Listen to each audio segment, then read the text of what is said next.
사랑하는 고양이와 갑작스런 이별을 겪는다면 얼마나 힘들까요? 제가 사무실에서 키웠던 꼬미가 9달 만에 그렇게 제 곁을 떠날지 상상도 못했습니다. 고양이는 말을 하지 않기 때문에 고양이의 상태를 제대로 알기 위해서는 세심한 관찰이 필요합니다. 제가 오늘 알려드릴 이 신호를 알았다면 지금도 꼬미와 행복하게 지낼 수 있었을 거예요. 오늘은 제가 직접 겪은 사례와 함께 고양이가 우리 곁을 떠나기 전 보내는 마지막 신호들을 함께 살펴보려고 합니다. 첫 번째, 응석꾸러기가 된다. 제가 키우던 꼬미는 평소에 혼자 시간을 보내는 걸 좋아하는 편이었습니다.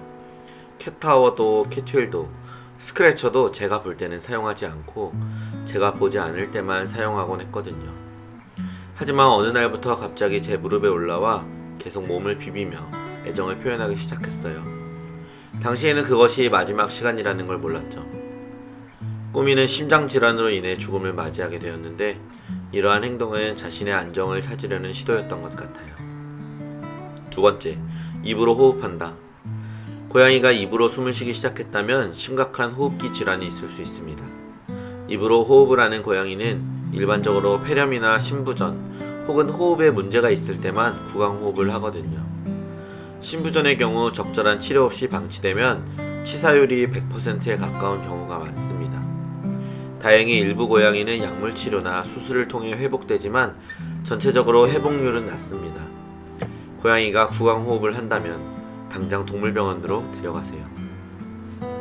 셋째, 이상한 장소에서 잠을 잔다.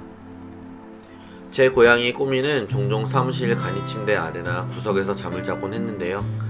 그런데 어느 날 평소에 가지 않던 다용도실 구석에서 자고 있었어요. 이때는 신체 기능이 점차 저하되고 있다는 신호였습니다. 고양이가 평소와 다른 곳에서 자고 있다면 이는 자연스럽게 불편함이나 안전함을 찾기 위해 그런 행동을 보인 것일 수 있습니다. 넷째, 식사량 감소. 많이들 아시는 증상이에요. 먹성 좋던 우리 고양이가 식사를 거부하거나 먹는 양이 급격히 줄어든다면 다양한 질병을 의심해 볼 수 있습니다. 신장질환이나 위장 문제 혹은 암, 여러가지 원인으로 식사량이 감소할 수 있습니다. 신장질환의 경우 치사율은 상당히 높습니다. 만약 치료가 늦어지면 회복할 확률은 30% 이하로 매우 낮습니다. 이렇게 증상을 확인할 수 있지만 집사가 개입해서 해결할 수 없는 경우에는 꼭 시간을 내서 병원에 방문하세요. 다섯 번째, 체중의 급격한 감소. 고양이가 급격히 체중이 줄어들면 종양이나 간 질환, 갑상선 기능 이상 등 여러 질병을 의심할 수 있어요. 간 질환의 경우 초기 단계에서 치료가 가능하면 회복할 확률은 약 50% 정도로 알려져 있습니다. 그러나 말기에는 치사율이 높아지므로 빠른 진단과 치료가 필수적입니다. 여섯 번째, 배변 및 배뇨의 변화.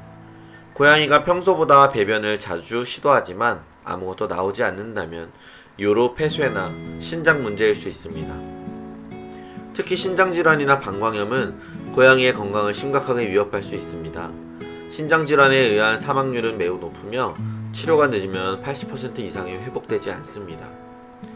너무 자주는 아니더라도 종종 고양이가 화장실을 다녀오면 화장실 체크를 한번 해보세요. 방광염은 고양이를 키우신다면 언젠가 꼭 한번 겪으실 수 있습니다. 일곱 번째, 혼자 있기 싫어한다. 고양이는 보통 임종을 앞두고 키우던 집사와 시간을 보내고 싶어 합니다. 이 시기에 고양이는 외롭거나 불안한 마음을 감추기 위해 더욱 가까운 사람에게 의지하려는 경향이 있습니다. 이런 행동은 고양이의 불안감과 고통을 표현하는 방법일 수 있습니다. 제가 키웠던 꼬미는 앞서 말씀드린 것처럼 제가 있을 땐 활동적인 행동을 잘 하지 않았는데 마지막 순간에는 터덜터덜 힘든 걸음으로 제 앞에 와서 털썩 누워 제 곁을 떠났어요. 평소 집사를 피하던 고양이가 집사님과 함께 있으려고 한다면 최대한 많은 시간을 함께 하세요. 여덟 번째, 활동량 감소. 고양이가 갑자기 너무 움직이지 않거나 전혀 활동을 하지 않게 되면 당연하게도 이는 신체적으로 큰 문제가 있다는 신호일 수 있습니다. 고양이는 평소 활동적이고 호기심이 많지만 임종이 가까운 고양이는 거의 움직이지 않거나 잠만 자는 상태에 빠질 수 있습니다. 아홉 번째, 소리 지르기.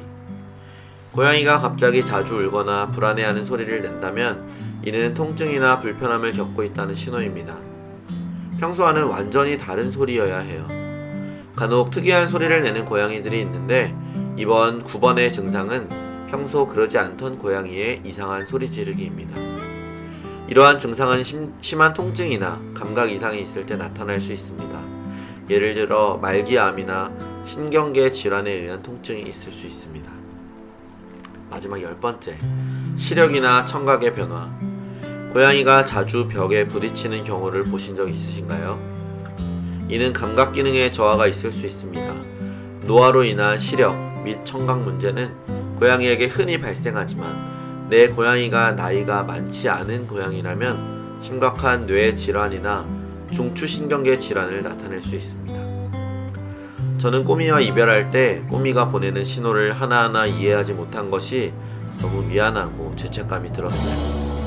비록 꼬미를 구할 수는 없었지만 꼬미가 줬던 신호들은 이런 영상을 준비해서 많은 집사님들이 사랑하는 아이들과의 마지막을 준비하라고 꼬미가 기회를 준 것 같아 영상을 제작하게 되었습니다.